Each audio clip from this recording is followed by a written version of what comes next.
नमस्कार दोस्तों, कैसे हैं आप लोग। उम्मीद करता हूं आप लोग बहुत अच्छे होंगे और आपकी तैयारी बहुत अच्छे से चल रही होगी। दोस्तों, जैसे कि आपको पता है कि 7 बजे हमारा सेशन शुरू होता है और हम शुरू कर रहे हैं उत्तर प्रदेश। और उत्तर प्रदेश की हम जो है उत्तर प्रदेश रिवीजन कर रहे हैं, यानी कि उत्तर प्रदेश महा रिवीजन। उत्तर प्रदेश महा रिवीजन हमारी एक क्लास चल रही है, जिसमें मेरे प्यारे बच्चों आपको पता होगा कि हम कोशिश करेंगे आपको कि अच्छी चीज़ों के साथ आपको समाहित करना सारा डाटा। ठीक है। अब आज जो हमारी क्लास है वो क्या है, वो डे 4 है। क्या है, आज डे 4 है। चौथी क्लास हमारी जो है आज आ रही है और ये स्पेशल आगामी परीक्षाओं को दृष्टि में रखते हुए ये क्लास हमने शुरू करी है। जितनी भी परीक्षाएं हैं उनमें सभी में जो है हम इसका रोल देखेंगे और आपको पता है जितनी वैकेंसी होती है उन सब में जो है बहुत अच्छे से काम चल रहा है। और हमने अभी 3 क्लासों में देख लिया था, क्रांति देख ली थी, और आज हम बहुत प्यारा टॉपिक पढ़ने वाले हैं। और वो पढ़ने वाले हैं बच्चा, वो क्या, देखिए हम पढ़ने वाले हैं उत्तर प्रदेश का भौगोलिक परिचय। क्या पढ़ने वाले हैं, उत्तर प्रदेश का भौगोलिक परिचय। उत्तर प्रदेश का भौगोलिक परिचय ये हम पढ़ने वाले हैं। ठीक है। अब भौगोलिक परिचय क्या होता है, पहले तो बात कर लेते हैं आकृति कैसी है। तो भाई मेरे पहले आकृति आ जाती है कि उत्तर प्रदेश की आकृति जो है वो कैसी है। तो वो आकृति है मेरे प्यारे बच्चों लंबवत। कैसी आकृति है, लंबवत आकृति है। ठीक है। यूके सहित, ये क्वेश्चन कई बार आता है, यूके सहित ये जो आकृति दिखती है वो कैसी दिखती है, सिंह के समान, जैसे शेर पीछे को मुड़कर देख रहा हो, यानी किसके, सिंह के समान। सिंह के समान जो है यह हमें दिखता है आकृति के रूप में। ठीक है। तो ये बात तो होगी हमारी किस चीज की, आकृति को लेकर। जैसे मैंने बताया कि परिचय हम कर रहे हैं और कौन सा कर रहे हैं, भौगोलिक परिचय कर रहे हैं। पहली बात है आकृति क्या होती है, लंबवत होती है। यूप के सहित जो इसकी आकृति होती है वो कैसी होती है, शेर के अनुसार जो है इसकी आकृति होती है। ठीक है। अगर मैं वहीं पर बात करूं मेरे प्यारे बच्चों, तो आकृति क्या है, अब इसको थोड़ा समझेंगे आकृति क्या है। ठीक है भाई, अभी आकृति देखते हैं आकृति क्या है। अब पहले ऊपर है उत्तर, यहां पर, तो यहां पर क्या है, यूके है। क्या है यहां पर, यूके। नीचे क्या है, एमपी। नीचे एमपी है। अगर हम बात करें तो, अगर इधर बात करें तो HR और DL दिल्ली। ठीक है। अगर हम इस साइड में आ जाएं, पूर्व में, अगर पूर्व में आ जाए तो कौन है हमारा, VR। ठीक है भाई, ये आप थोड़ा याद रखोगे। ऊपर यूके हो गया, नीचे एमपी हो चुका है, इधर BR हो चुका है, HR हो चुका है, DL हो चुका है। इतनी बात समझ गए होगे आप बहुत अच्छे से, समझ गए नहीं समझ गए। इसके बाद अगर हम बात करें तो इस साइड जो है वो मेरे प्यारे बच्चों क्या आता है, इस साइड जो आता है वो क्या आता है, समझिए। इस साइड जो आता है वो आपका क्या क्या आता है, जैसे झारखंड आता है। ठीक है। इधर BR आता है, बिहार भी इसका कुछ क्षेत्र पड़ता है। इधर ही छत्तीसगढ़ भी आता है। क्या आता है, छत्तीसगढ़ भी आता है। ठीक है। अगर हम इस साइड देखते हैं तो इधर एक देश पड़ता है जिसका नाम है नेपाल। क्या देश पड़ता है, नेपाल पड़ता है। ठीक है, क्लियर। अगर हम इस साइड देखेंगे तो यहां पर क्या पड़ता है, हिमाचल प्रदेश। इधर देखेंगे इस साइड आपको दिख रहा होगा, आपको यहां पर क्या पड़ता है, राजस्थान। तो ये हमारी हो चुकी है आकृति। क्या हो चुकी है भैया, ये आकृति हो चुकी है। और इसी आकृति को लेकर हम आगे बढ़ते हैं, यानी कि एक देश है, एकमात्र देश है, वो क्या है हमारा, नेपाल एकमात्र देश है। ठीक है। यहाँ बिहार पड़ता है पूर्व में, यानी क्या है ये, पूर्व में बिहार पड़ता है। दक्षिण पूर्व में आपका झारखंड, बिहार और छत्तीसगढ़ की बॉर्डर आती है। यहाँ MP की बॉर्डर आती है, राजस्थान की बॉर्डर आती है, दिल्ली और हरियाणा बॉर्डर आती है, हिमाचल प्रदेश आती है और यूके आता है। तो ये कंडीशन तो हमारी आ गई इतनी। पहले आप इसको नोट कर लो अच्छे से, क्योंकि जब तक आप इन चीज़ों को सीखोगे नहीं, नोट नहीं करोगे, जब तक काम नहीं चलने वाला है। तो पहले बताइए आपको सही दिख रहा है, कलर में कोई दिक्कत तो नहीं है, बिल्कुल बढ़िया चमक रहा होगा अब तो, ठीक है, क्योंकि हमने बहुत अच्छे तरीके से इस पर काम करा, मेहनत करा। तुम्हारी एक शिकायत थी कि हमें सही दिख नहीं रहा, इस वजह से। ठीक है भाई, चलिए आगे देखते हैं आगे की स्लाइड के। ये पहला हो गया आपको उत्तर प्रदेश का महारिवीजन कर रहे हैं, आगामी परीक्षाओं को निर्भर कर उत्तर प्रदेश का भौगोलिक परिचय पढ़ना है। आकृति जो है लंबत है, क्लास नंबर 4 है। यू के सहित जो है वो सिंह के समान दिखने लगता है, आकृति है हमारी। ठीक है प्यारे बच्चों, अब यहाँ हिमाचल प्रदेश है, कहाँ, उत्तर और आपके पश्चिम में। इधर आपका दिल्ली है, आपका राजस्थान, नीचे एमपी, झारखंड, बिहार और छत्तीसगढ़, बिहार पूरा हो चुका है। ठीक है भैया, चलो नेक्स्ट स्लाइड ले लेते हैं।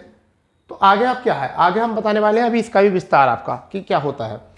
ठीक है, अगर हम इस तरीके से रेखा खींच दें तो ये एक होता है उत्तर से दक्षिण तक, ये आपका उत्तर से दक्षिण तक। चलिए मैं थोड़ा सा जो है ना इसे हटा देता हूँ, कलर ले लेता हूँ थोड़ा सा दूसरा। चलिए मान लीजिए ये वाली जो रेखा है, ये जो रेखा है, इसका जो लंबाई है वो कितनी है बेटा, 240 किलोमीटर इसकी लंबाई है। अगर वहाँ पर ये वाली बात करें, इसे कहते हैं हम पश्चिम से पूर्व की लंबाई, ये 650 किलोमीटर है। तो ये खूब एग्जाम में आता है ये चीज़ भी, ठीक है, तो ये भी आप नोट कर लो। चलो इससे आगे बात करते हैं। अब जो हमारा हेडिंग रहेगा वो रहेगा हमारा भूगोलिक भूगार्भिक संरचना, यानी यूपी की भूगार्भिक संरचना। ठीक है भाई, इतनी बात दिमाग में रख लो। ठीक है, अब ये क्या है, सही बात तो ये है, देखो ट्रेन भी गवाही दे रही है इस चीज़ की कि यूपी जो है वो कहाँ से लिया गया है, गोंडवाना लैंड से लिया गया। कहाँ से लिया गया है यूपी, पहली बात, यूपी गोंडवाना लैंड का क्षेत्र है। कहाँ का क्षेत्र है, गोंडवाना लैंड का क्षेत्र है, पहली बात ये। दूसरा का भूभाग भी ऐसे भी कह सकते हैं, का क्षेत्र है। यूपी की भूगार्भिक संरचना अगर हम बात करें, ये संरचना कितने, 4 क्षेत्रों, 4 भागों में वर्गीकृत की गई है। क्या की गई है, वर्गीकृत की गई है, वर्गीकृत की गई है। ये बहुत प्यारी बात है। कितने भागों में, 4 भागों में वर्गीकृत की है। और वो 4 भाग क्या होते हैं, 4 भाग क्या होते हैं, मैं उसको आपको बताना चाहूँगा वो 4 भाग क्या होते हैं। ठीक है, पहला जो होता है वो क्या होता है मेरे प्यारे बच्चों, पहला जो होता है वो क्या होता है, पहला भाग जो होता है वो क्या होता है, विंध्या शैल समूह। कौन सा होता है, विंध्या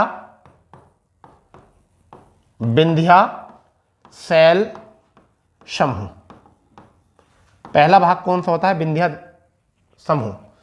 ठीक है, पहला तो होता ही है। ठीक है, दूसरा जो होता है वो हमारा क्या होता है, बुंदेलखंड क्षेत्र। दूसरा कौन सा होता है, बुंदेलखंड क्षेत्र, दूसरा ये होता है। तीसरा जो क्षेत्र होता है वो क्या होता है मेरे प्यारे बच्चों, वो होता है टर्शियर शैल समूह। टर्शियर शैल समूह, टर्शियर शैल समूह होता है। चौथा जो होता है वो क्या होता है, चौथा होता है क्वार्टरनरी शैल समूह। क्या होता है, क्वार्टरनरी शैल समूह, शैल समूह। ठीक है भाई, ये होता है। इतनी बात दिमाग में रखो कि कितने भागों में बांटा गया है, 4 भागों में बांटा गया है। विंध्या शैल समूह कह सकते हैं, बुंदेलखंड क्षेत्र कह सकते हैं, टर्शियन शैल समूह कहते हैं, क्वार्टरी शैल समूह इसको कह सकते हैं। इतने क्षेत्रों में बांटा गया है मेरे प्यारे बच्चों। इस चीज़ को अपने अच्छे से नोट कर लो। ठीक है, कुछ नोट पॉइंट इसमें आएंगे, फिर हम इसको बताएंगे क्या है। तो यहाँ पर नोट पॉइंट आपको जो लिखना है वो क्या लिखना है, अपनी कॉपी में अच्छे से लिख लो, नोट इन पॉइंट, नोट इन पॉइंट करके लिख लो। इससे बढ़िया क्लास आपको मिलने वाली नहीं है। तो पहला जो नोट पॉइंट है वो क्या है कि सबसे ज़्यादा गर्म क्षेत्र जो है यूपी का, सबसे ज़्यादा गर्म, वो क्या है आपका, मथुरा। क्या है, मथुरा, पहला पॉइंट। दूसरा है सबसे ज़्यादा ठंडा क्षेत्र, सबसे ज़्यादा ठंडा क्षेत्र जो है वो बेटा क्या है, वो बरेली है। क्या है, बरेली, यानी कि बरेली की बर्फी, बरेली की बर्फी। तीसरा जो है सबसे ज्यादा वर्षा जो होती है, सबसे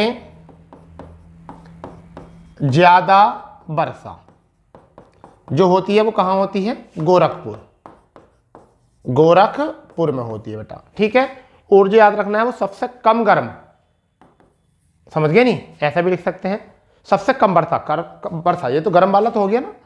सबसे कम वर्षा, सबसे कम वर्षा कहां होती है मेरे प्यारे बच्चों?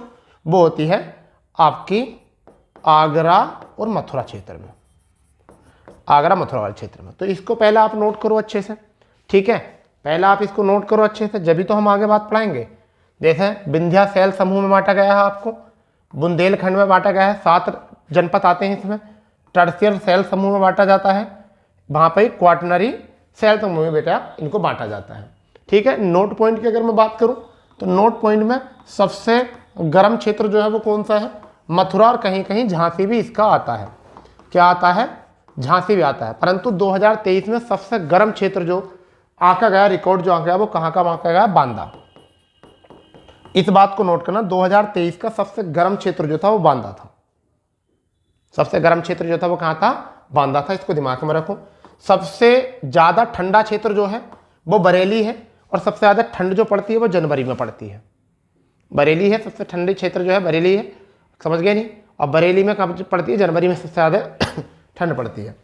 सबसे ज्यादा वर्षा जो होती है वो गोरखपुर में होती है, यूपी में, भारत में मासिंगराम मेघालय में होती है। ठीक है, सबसे कम वर्षा जो होती है वो आगरा और मथुरा में होती है। ठीक है, ये बात आपको याद रखनी है। तो ये आपको पूरी अच्छे से याद आगे होंगे, समझ में आ गया होगा। ठीक है भैया, अब यहां पर जो चीज मैं आपको पढ़ाने वाला हूं, इसमें आगे जो टॉपिक आता है वो कोई नहीं पढ़ाता आपको। वो क्या होते हैं कि भौतिक विभाजन जो होता है वो क्या होता है। भौतिक विभाजन जो होता है वो यूपी का क्या होता है मैं आपको बताना चाहूंगा भैया। तो हम लिखेंगे आगे, जो हेडिंग है हमारी वो रहेगी भौतिक विभाजन की। क्या रहेगी? भौतिक विभाजन की जो है हमारी हेडिंग रहेगी। भौतिक विभाजन के आधार पर जो है अगर मैं आपको बताऊं तो 3 भागों में जो है वो बांटा गया है राज्य में। यानी कि यूपी राज्य को यूपी राज्य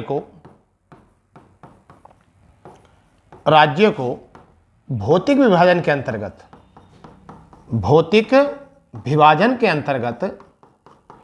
अंतर्गत कितने भागों में? 3 भागों में मेरे लाल बांटा गया है।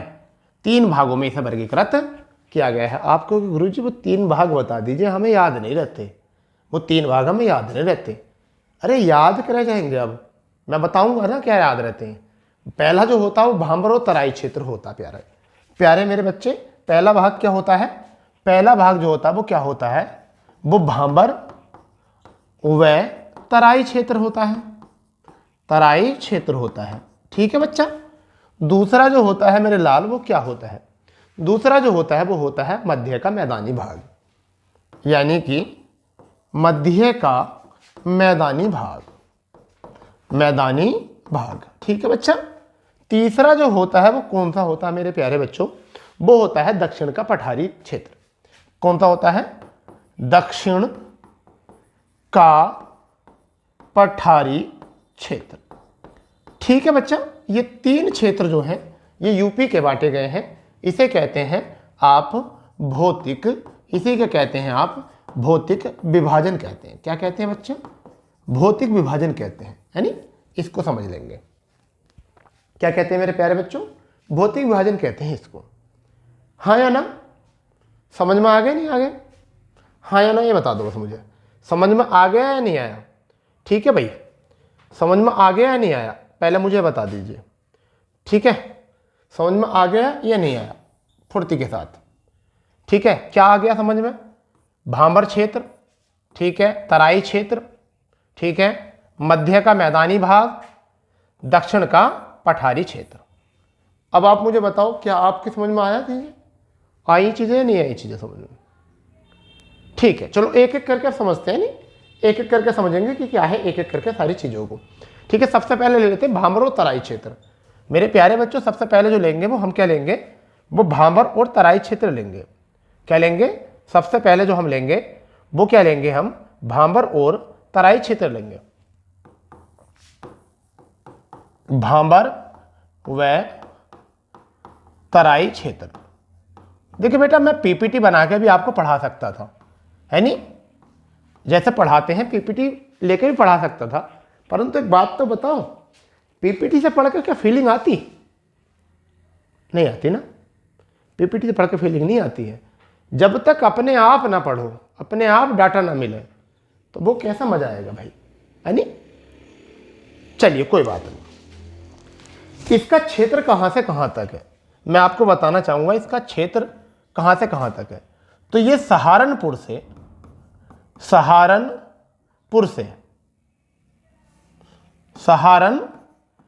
से और कुशीनगर तक। ठीक है भाई, सहारनपुर से कहां तक? कुशीनगर तक। ये है विस्तारित। ठीक है, इसे हम कह सकते हैं इसका विस्तार है। ठीक है, आगे अगर हम बात करें तो यहां पर एक और कोई खास बात होगी, इस क्षेत्र में वर्षा अधिक होती है। इस क्षेत्र में वर्षा अधिक होती है,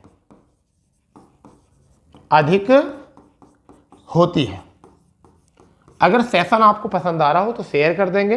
ठीक है, और जब वर्षा ज्यादा अधिक होगी तो जलवायु कैसी होगी? हानिप्रद होगी। जलवायु हानिप्रद होती है।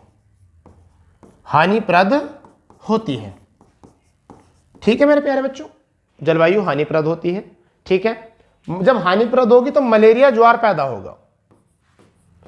मलेरिया ज्वार पैदा होगा या नहीं होगा? मलेरिया ज्वार पैदा होगा। ठीक है, उत्तर में जो है इसका भामर क्षेत्र है। उत्तर में क्या है? भांबर क्षेत्र। ठीक है, और भामर क्षेत्र क्या होता है? ऊबड़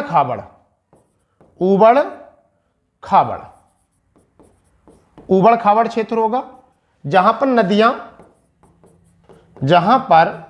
नदियां क्या हो जाती हैं? लुप्त हो जाती हैं, उसको हम कहते हैं।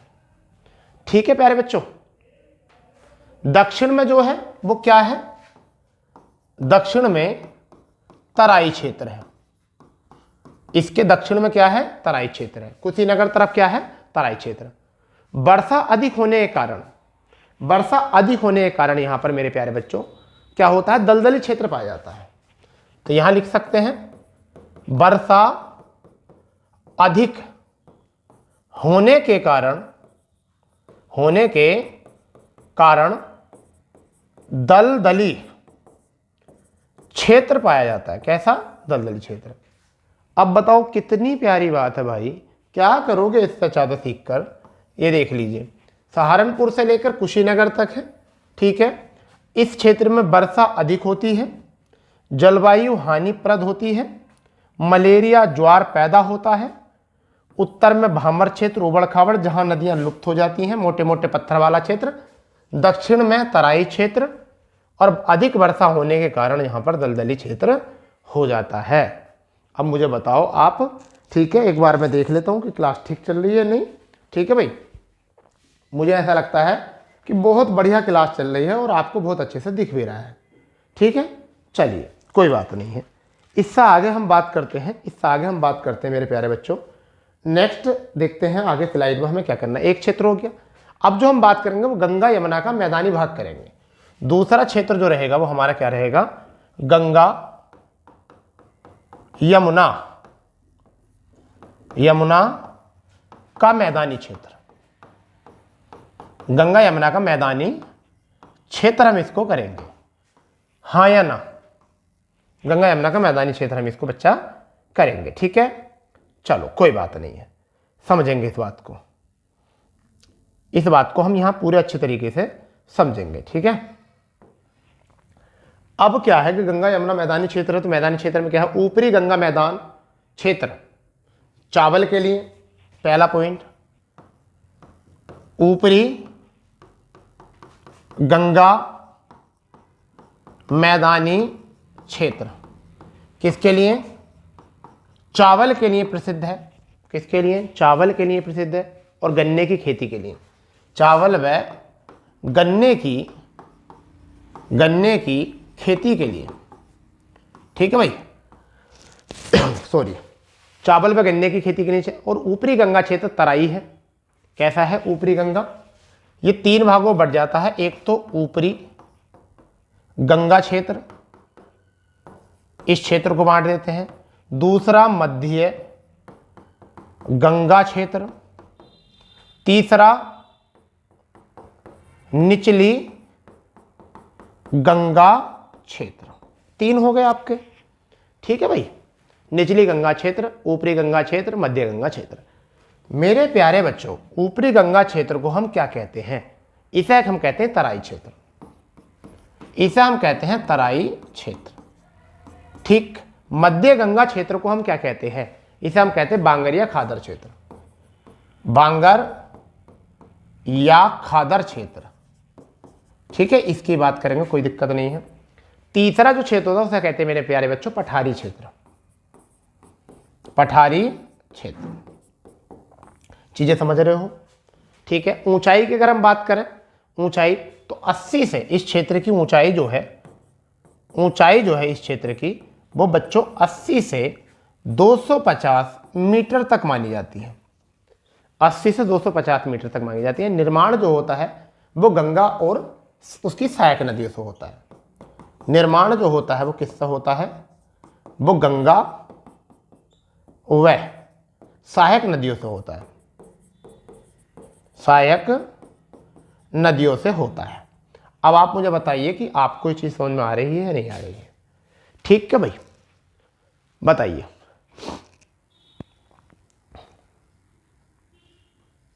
ठीक है, अब पूरी क्लियर यहां से हो जाएगा आपका।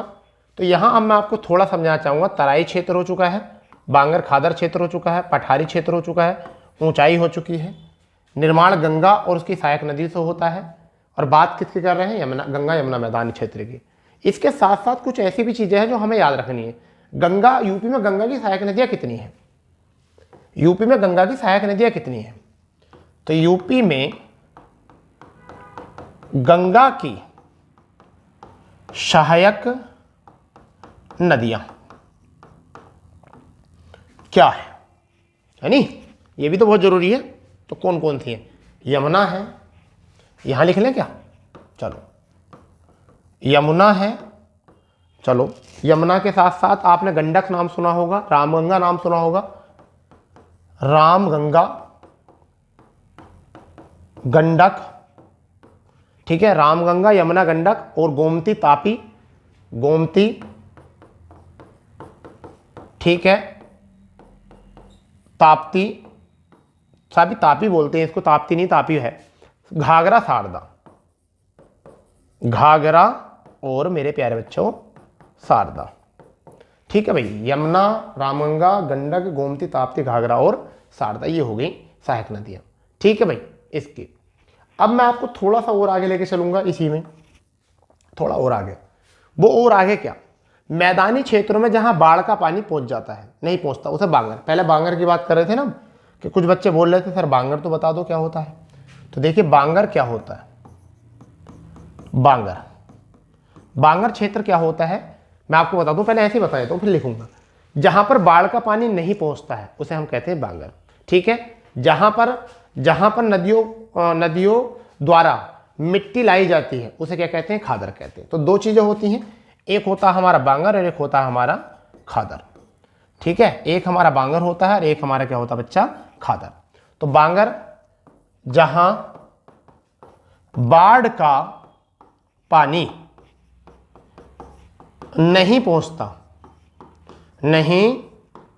पहुंचता उसे क्या कहते हैं? बांगर कहते हैं, ठीक है। यह प्राचीन जलोढ़ मृदा भी होती है। प्राचीन जलोढ़ मृदा भी होती है, ये भी बात याद रखना, प्राचीन जलोढ़ मृदा भी होती है, ठीक है। कैसी? प्राचीन जलोढ़ मृदा भी इसको हम कहते हैं बच्चा, ठीक है। कोई दिक्कत? खादर जहां नदियों द्वारा मिट्टी लाई जाती है, ठीक है, उसे हम क्या कहते हैं? खादर कहते हैं। क्या कहते हैं? खादर कहते हैं। बांगर की अपेक्षा उपजाऊ होती है, बांगर की अपेक्षा अधिक उपजाऊ होती है, अधिक उपजाऊ होती है, ये भी याद रख लेना, ठीक है। क्लियर भाई? और अगर मैं इससे थोड़ी सी और आगे बात करूं, ज्यादा बीहड़ का निर्माण होता है, ऐसे लिख सकते हैं, बीहड़ का निर्माण होता है, बीहड़ का निर्माण भी होता है। इसे नवीन जलोढ़ कहा जाता है, नवीन जलोढ़ मृदा कहा जाता है। समझ गए ना? तो एक बार रिकॉल कर लेते हैं इसको, ठीक है।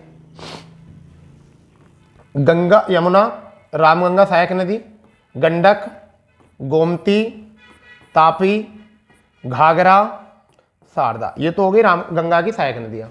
फिर मैंने इसमें दो क्षेत्र थे, एक तो बांगर, ठीक है, जहाँ बाढ़ का पानी नहीं पहुँचता हो उन्हें हम क्या कहते हैं? बांगर कहते हैं। प्राचीन जलोढ़ होती है, ठीक है। आर्य बात समझ में? खादर की बात करें, जहाँ नदियों द्वारा मिट्टी लाई जाती है, बांगर की अपेक्षा अधिक उपजाऊ होती है, बीहड़ का निर्माण करती है। बीहड़ का निर्माण कौन सी नदी करती है? ठीक है, कौन सी करती है? वो चंबल नदी बनाती है। बीहड़ कौन बनाती है? चंबल नदी बनाती है। कौन सी भैया? चंबल नदी। बीहड़ जो बनाती है वो कौन बनाती है? चंबल नदी बनाती है। इस बात को थोड़ा सा जो है याद करो, ठीक है। हाँ, इसके आगे अगर हम बात करें बच्चा, इसके आगे अगर हम बात करेंगे तो आपका एक क्षेत्र होता है भूर क्षेत्र, ठीक है। एक भूर क्षेत्र भी होता है, भूर क्षेत्र। अब ये भी आपको समझना पड़ेगा भूर क्षेत्र क्या होता है, क्योंकि बहुत सारी क्लास में बच्चे नहीं पढ़े। गंगा के पूर्वी किनारों पर, गंगा के पूर्वी किनारों पर नदियों द्वारा निर्मित बालू के टीलों को हम भूर कहते हैं। गंगा के पूर्वी किनारों पर नदियों द्वारा, लिख लो,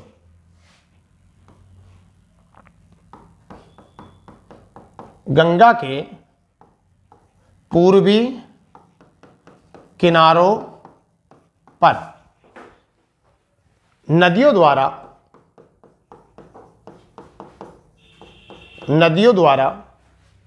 निक्षेपित बालू,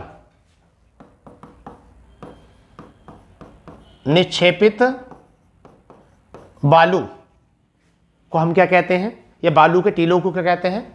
बालू के टीलों को क्या कहते हैं बच्चा? भूर कहते हैं। क्या कहते हैं? भूर कहते हैं, ठीक है। एक तो ये याद हो गया। एक और आपका आगा चोर या सावत क्षेत्र।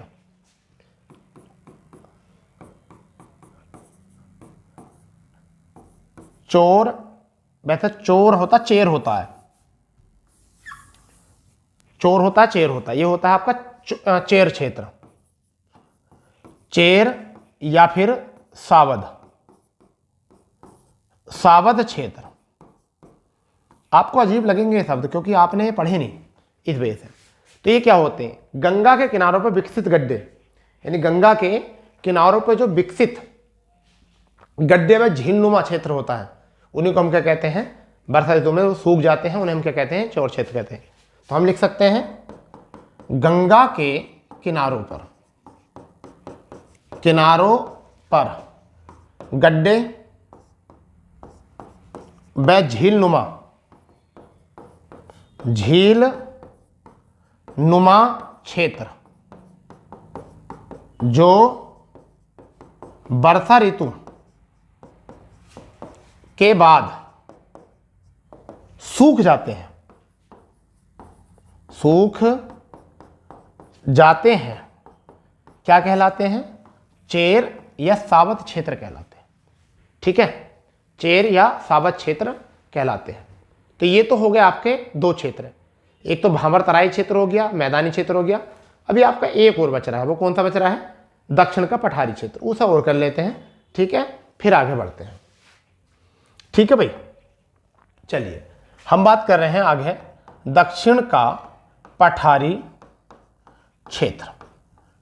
आपको ऐसी क्लासें मिलेंगी बहुत मजे मजे की। अब तीसरा क्षेत्र है हमारा, ठीक है भैया।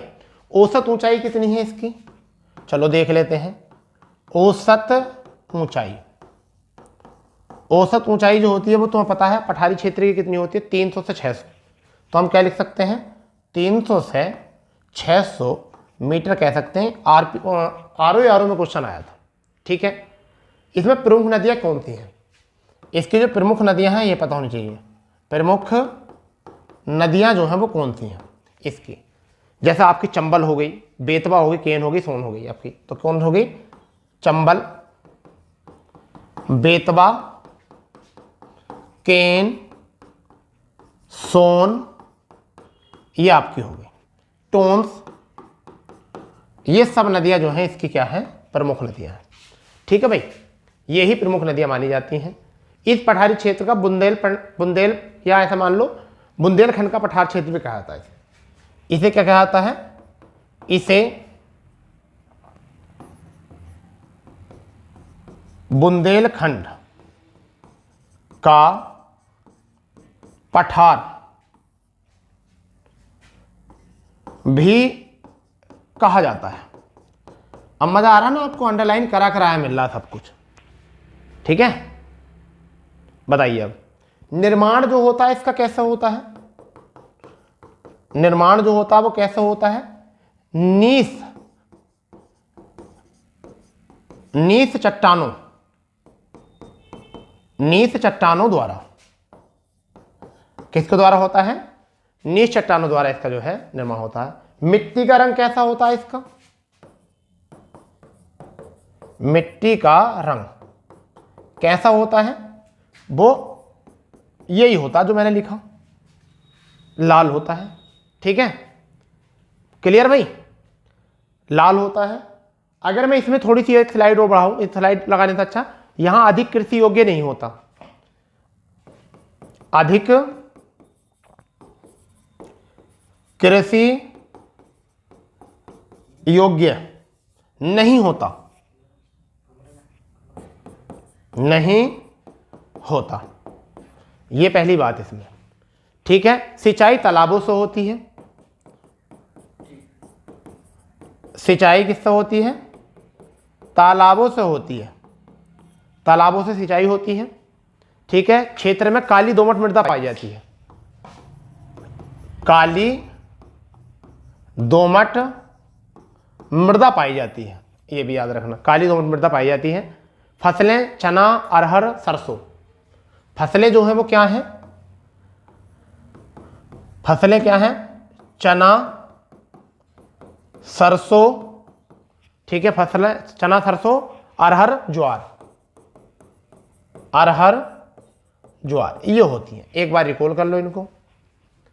पठारी क्षेत्र तीसरा, औसत ऊंचाई कितनी है आपकी, 300 से कितनी है, 300 से 600 मीटर तक है। प्रमुख नदियां कौन कौन सी हैं, चंबल, बेतवा, केन, सोन, टोन्स, ठीक है। बुंदेलखंड का पठार इसको कहा जाता है, ठीक है। नीस चट्टानों से बना होता है, मिट्टी का रंग लाल होता है, अधिक कृषि योग्य नहीं होता है, ठीक है। सिंचाई तालाबों द्वारा होती है, काली व दोमट मृदा पाई जाती है, ठीक है। कुछ यहाँ पर चना, सरसों, अरहर, ज्वार होती है, ठीक है दोस्तों। तो ये थी हमारी क्लास। अब देखिए हमने क्या लिया है, पूरी क्लास को देख लेते हैं, ठीक है। देखिए अब आपको हमने जो पढ़ाया वो कहाँ से शुरू किया, एक बार देख लेंगे। हमने शुरू किया आपका, पहले पढ़ा महारिविजन के साथ साथ हम भौगोलिक परिचय पढ़ा, परिचय देख लिया हमने सारा, ठीक है। उसके बाद हमने पढ़ा आपका विस्तार इसका क्या था, ठीक है, संरचना देखी। उसके बाद में बच्चा हमने देखा कितने क्षेत्रों में बांटा गया है, 4 क्षेत्रों में से बांटा गया है, ठीक है। इसके बाद में अगर हम देखेंगे बच्चा तो इसके भूगोलिक विभाजन देखा गया, हमने क्या करा है, भूगोलिक विभाजन, ठीक है। आर्य बात समझ में। इसके बाद में अगर हम देखेंगे बच्चा तो ये सारी चीज़ें हमने जो है यहाँ से देख ली है, ठीक है भाई। तो ये सारी चीज़ें जो है हम आपको बता चुके हैं और ये टोटल जो है आपका ये था आपका अंतिम। तो दोस्तों अगर सेशन में आया हो आपको मज़ा तो सेशन को कर देंगे शेयर, जो चैनल पर नए हैं वो चैनल सब्सक्राइब कर देंगे। आपको इसी तरीके से पूरी यूपी क्लासेस जो है मिलते रहेंगे, ठीक है। तो मिलते हैं कल अपनी इसी क्लास पे, इसी प्लेटफॉर्म पर। जब तक करिए जय हिंद, जय भारत, धन्यवाद।